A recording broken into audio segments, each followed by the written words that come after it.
오늘 코스피 코스닥 양시장이 모두 다 1% 이상의 하락세로 거래가 되고 있습니다.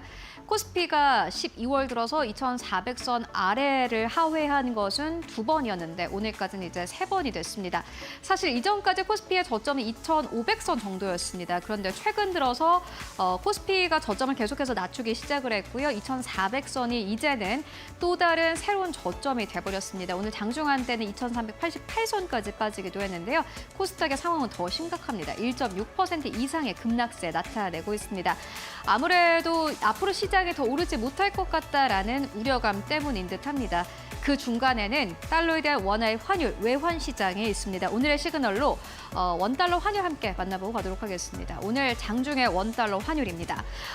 오늘 시장에서 1,460원대에서 원달러 환율은 시작을 했습니다. 외환 시장 1,460원대에서 스타트를 끊었는데 사실 이 수치도 우리 입장에선 굉장히 부담스러운 수치이기도 합니다.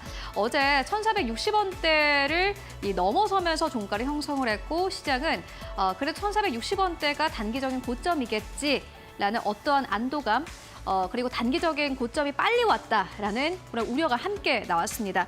그런데 오늘 보시다시피 장중에 계속해서 고점을 올려나갔습니다. 장중한 때는 1,486원대를 뚫어내기도 했습니다. 11시에서 12시 기점으로 계속해서 원달러 환율은 올라왔고요. 이에 따라서 일각에서는 앞으로 원달러 환율이 1,500원대까지 단기적인 고점을 높일 수 있다라는 전망들을 내놓기도 했습니다. 이렇게 달러에 대한 원화의 환율이 불안하다라는 것은요. 결국에는 외국인 수급이 빠져나갈 수 있다라는 의미이기도 합니다. 그냥 원화를 가지고 있는 것만으로 돈을 잃는데 어떤 외국인 투자자들이 들어오겠습니까? 그리고 한국의 경기 상황도 좋지 않습니다. 보시다시피 한국의 소비자 심리지수, 현재 경기 판단지수, 향후의 경기 전망지수, 일제히 최근 들어서 좀 급격하게 빠지는 흐름을 보여주고 있습니다.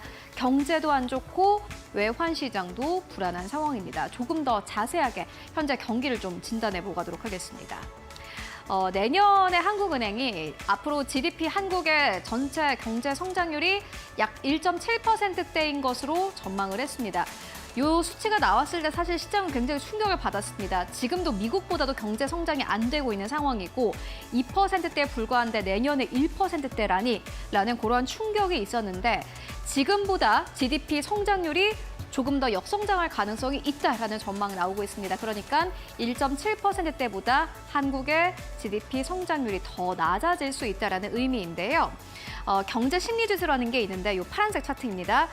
경제 심리 지수가 사실 GDP 성장률 전망치를 선행하는 그 선행 지표인데 보시다시피 최근 들어서 경제 심리 지수가 뚝 꺾인 것을 확인할 수 있습니다. 역시나 마찬가지로 GDP 성장률 전망치도 앞으로 조금 더 하향 조정될 수 있다라는 IM증권의 리포트가 함께 발행이 되기도 했습니다. 이뿐만이 아닙니다. GDP 성장률이 낮아진다라는 의미는 한국 기업들이 돈을 덜 벌게 된다라는 의미인데요. 그 가운데서도 반도체가 대표적입니다. 반도체가 중요한 것은요. 한국 기업에서 대부분의 포션을 차지하고 있는 것이 반도체이기 때문입니다.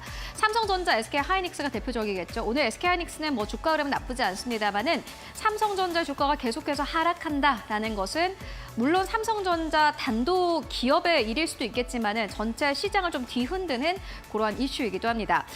반도체도 역시나 마찬가지로 품목별의 수출 산업 경기 전망 지수를 봤을 때 계속해서 100을 넘어섰지만은 내년에는 100 아래로 내려올 것으로 보여지고요. 이뿐만이 아니라 가전 쪽, 전기, 전자제품 쪽, 무선 통신기기까지 일제히 전체적인 전망치는 하향 조정되고 있는 상황입니다. 특히나 어제부터 오늘까지 삼성전자의 목표 주가 하향 조정 리포트 여러분들 많이 보셨을 텐데 그만큼 한국 기업들이 수출을 못하고 있는 상황이다라고 보시면 될 것 같습니다. 그렇다면 앞으로의 원달러 환율의 전망은 어떨까요? 이어서 만나보도록 하겠습니다. 경기도 안 좋고 달러 강세가 지속되고 있기 때문에 사실 외환 시장은 계속해서 불안해질 것으로 보여집니다. 앞으로 원달러 환율은 그렇다면 계속해서 올라가게 될까요? 원화 약세, 강달러 기조가 지속될 것인가? 뭐 이것에 대한 대답은 아무도 모릅니다만은 하나증권에서는 이렇게 이야기를 했습니다. 미국 달러가 약세로 전환이 되는 것만이 유일한 해결책일 것이다라는 전망을 내놓았습니다. 사실 지금 원달러 환율이 이렇게 좀 강력하게 움직이는 대표적인 이유가 강달러 기조 때문인데 강달러 기조가 왜 나왔냐라고 생각을 해본다면은 트럼프 2기가 이제 내년에 들어서게 될 것이고요. 내년이라고 해봤자 바로 다음 주입니다. 다음 주가 되면 1월이 되고 이제 벌써 지금 트럼프 2기에 대한 프라이스를 현재 시장에선 프라이싱을 이미 하고 있는 상황인데 사실 트럼프 대통령이 현재 내놓고 있는 정책들의 경우에는 인플레이션을 끌어올리는 정책들입니다. 그렇기 때문에 사실 미국의 달러가 빨리 약세로 전환이 돼야 된다라는 이야기가 나오고 있고요. 트럼프 취임 직전에 달러 원 환율 시작점이 어디에 있는지에 따라서 앞으로 환율 경로가 달라질 것이다 라는 전망을 함께 내놓기도 했습니다. 유한타 증권은 나름 또 낙관적이긴 했는데요. 한중일 환율과 함께 좀 비교를 해본다면은 원화 가치 약세가 그리 심각하지는 않다라는 의견을 함께 내기도 했습니다.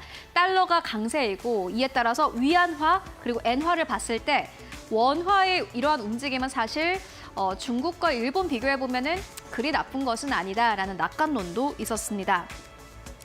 그리고 유한타 증권이 이렇게 이야기를 했습니다. 과거에 금융위기 이후로 원달러 환율은 저점 대비해서 14.3% 상승한 바 있습니다.